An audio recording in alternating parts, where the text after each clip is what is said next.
Hello everyone, Braden Chase here, and welcome back to the second video here in our course. I wanted to kind of just reintroduce some of the things with the be verb, and we'll talk about the present, and we'll talk about the past, and we'll talk about the future of the be verb, and then we're also going to talk a little bit about what we're focusing on in this course, which is speaking and why that's important. And last, we're going to talk about interviews and what are interviews and why are those important. So first, the be verb, right? A lot of classes and a lot of courses spend a lot of time, too much time, on the be verb. The be verb is very important, right? We use it a lot, but it's a lot easier, I think, to learn this verb when it's attached to other things. If you just try and conjugate your verb, you're going to get confused and, well, what about this? And because the be verb is actually very complex. It can be multiple forms and times, and it has effects. I mean, it's other days, right? We'll talk about all of that, but at other times, because it can become very complicated. But the simple things, right? The easy things we can sit down and look at, okay, be.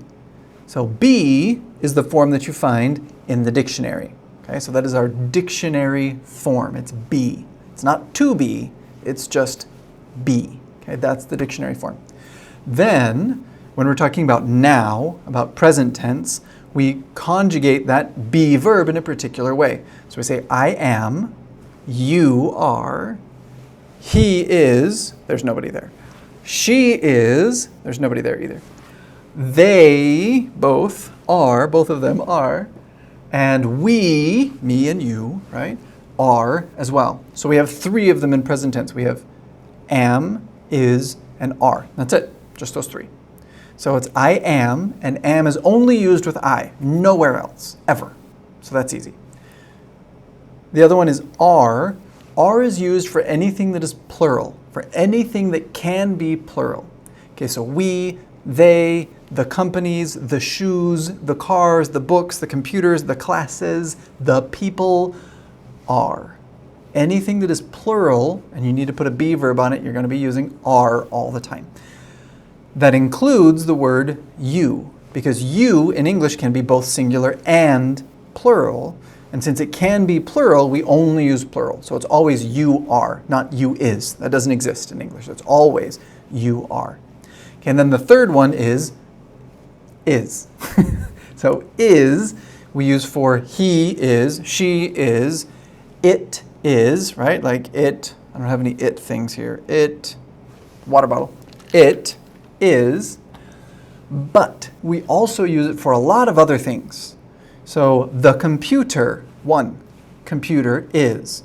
The shirt, one, is. The company is. The car is. The computer is. The phone is. The paper is, right? Anything that is singular and a thing is going to be is. Okay, not just he, she, and it. Yes, he, she, it, but also tons of other things. Okay, so lots of things get to be is, right? So there's the present tense. Let's talk about the past tense. Past tense is very simple. There's only two.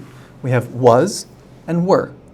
So I was, he was, she was, it was, the computer was, the phone was, the car was. All the singular things are was. I, he, she, it, everything is was. When we're talking about plural, now everything is were. So we were, they were, y'all were, you were. Remember, because you can be plural, so it's always conjugated in plural. So you were for all of that. So singular, past, is going to be was, and plural, past, is going to be were, always. Okay, now last, let's talk about the future tense. Future tense of be is really simple because it's just be. I love that, okay?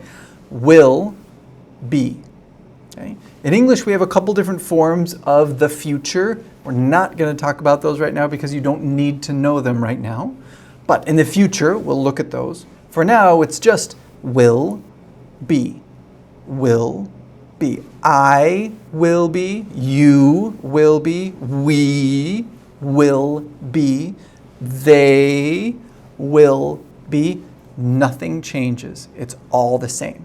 So in the future tense, will be. That's it. Okay, it's very simple. There's no conjugation at all. It's just will and be. That means future.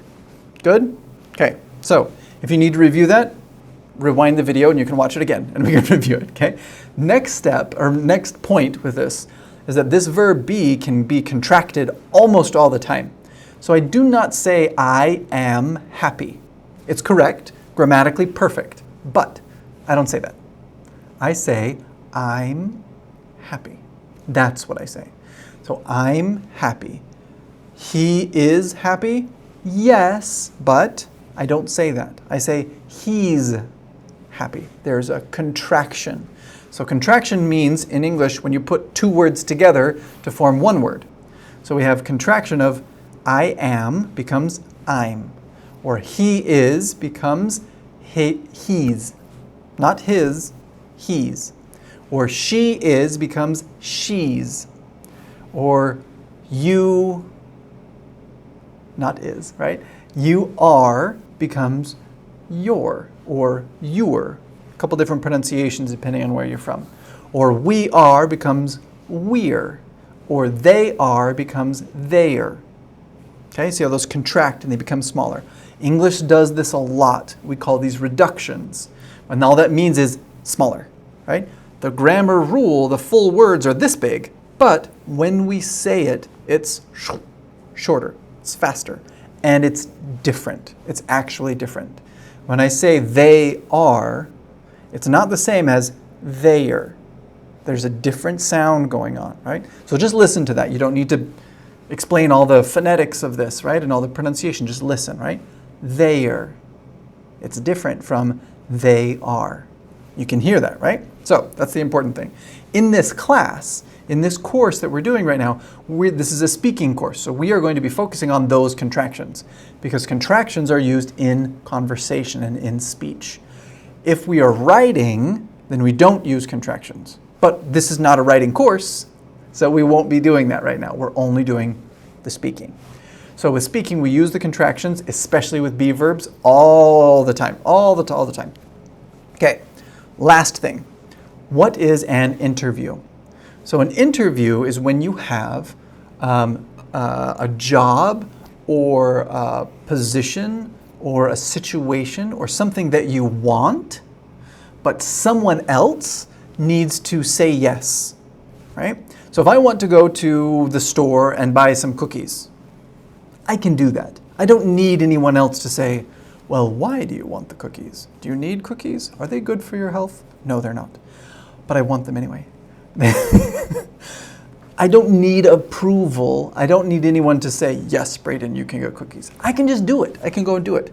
But if I want to get a new job, someone else needs to give me the job. I can't just take it. I can't go and buy a job. It doesn't work.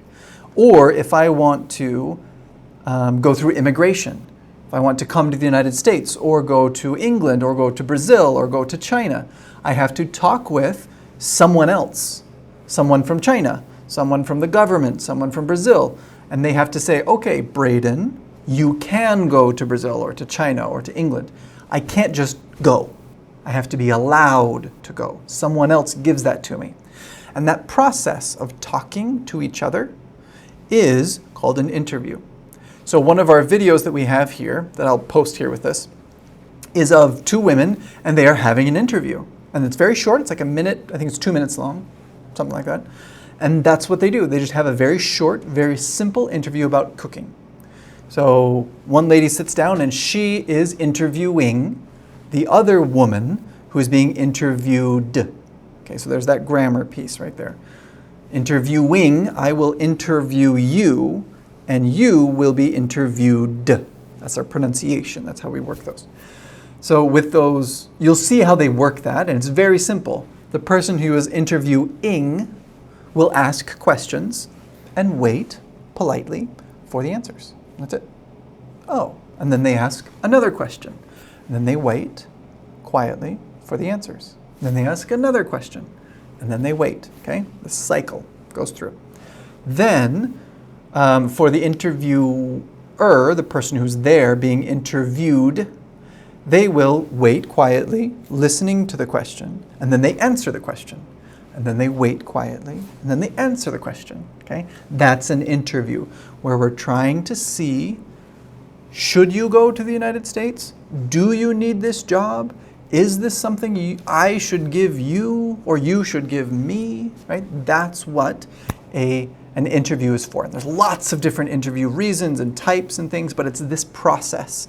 And in the United States, in our culture, interviews are very formal. Okay?